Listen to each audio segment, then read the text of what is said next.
d'un grand criminaire, Lucifer d'Afrique, Paul Kagame, accompagné de son collègue Corneille Nangaa et les groupes terroristes de M23, que leur comportement vient d'énerver toute Afrique mobimba.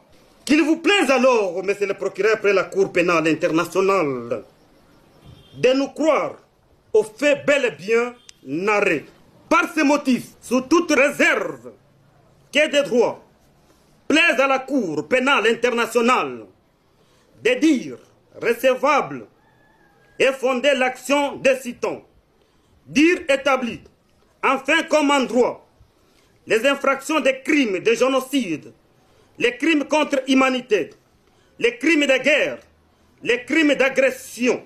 Qu'il vous plaise, monsieur le procureur près la Cour pénale internationale, d'ordonner une arrestation immédiate et de s'impliquer fortement dans les conflits RDC contre Rwanda, en guise de sauver le peuple de Dieu, les agneaux de Dieu qui vivent à l'est de la République démocratique du Congo. Cher peuple congolais, réveillez-vous, unissez-nous comme un seul homme, mettez-nous debout, marchons comme un seul homme, décidons comme un seul homme, refusons la guerre, déclarons la paix. Par l'amour de Jésus-Christ de Nazareth, notre Maître suprême, il nous a appris l'importance de l'unité. Nous vous invitons, cher peuple congolais, au principe de l'unité, car l'union fait la force. Peuple congolais, dénonçons la trahison à tout celui qui cherchera à trahir notre patrie. Refusons la trahison. Réunissez-nous en guise de construire un Congo fort, uni, prospère et émergent sur l'échelle mondiale.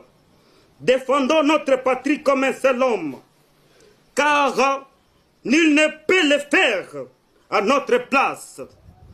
Notre Constitution, à son article 63, nous donne le pouvoir et le devoir sacré de défendre notre beau pays et son intégrité territoriale face à une menace ou à une agression extérieure.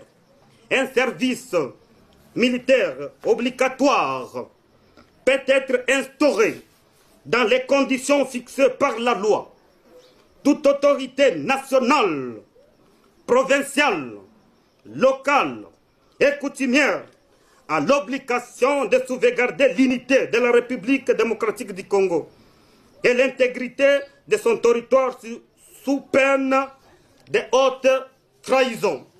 Peuple congolais, vu les injonctions nous a octroyées par l'article 63 de notre Constitution, nous, l'association, soutenons l'union sacrée de la nation par l'amour patriotique.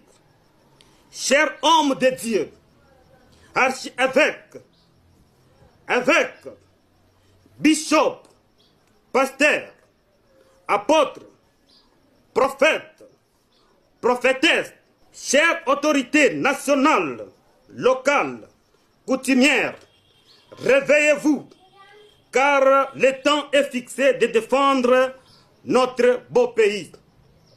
The time is up. Jiba jikumbana, Kiaba kibabwana, temps est coquille, ça inenea, ya sauver notre beau pays à la trahison. Réunissez-nous, marchons comme un seul homme, refusons la guerre.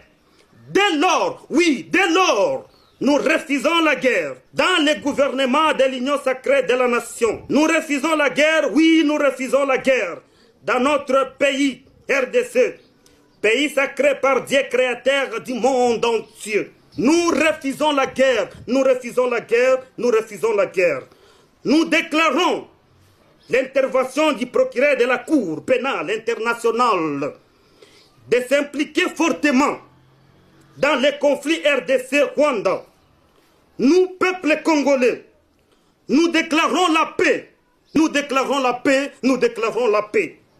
Si la Cour pénale internationale se permet de rester un l'œil passif ou une bouche cousue, nous le disons à haute voix que justice Yanzambe et Kosala Mosala Nater Oyo Yanzambe. Car le sol et le sous-sol appartiennent à Dieu. Nous demandons l'assistance à Dieu des armées, les dieux de la terre et du ciel, et aux anges terrestres et extraterrestres, de nous porter secours dans notre pays. Nous avons dit, et nous attendons voir les devoirs et les pouvoirs de la Cour pénale internationale de sauver le peuple congolais.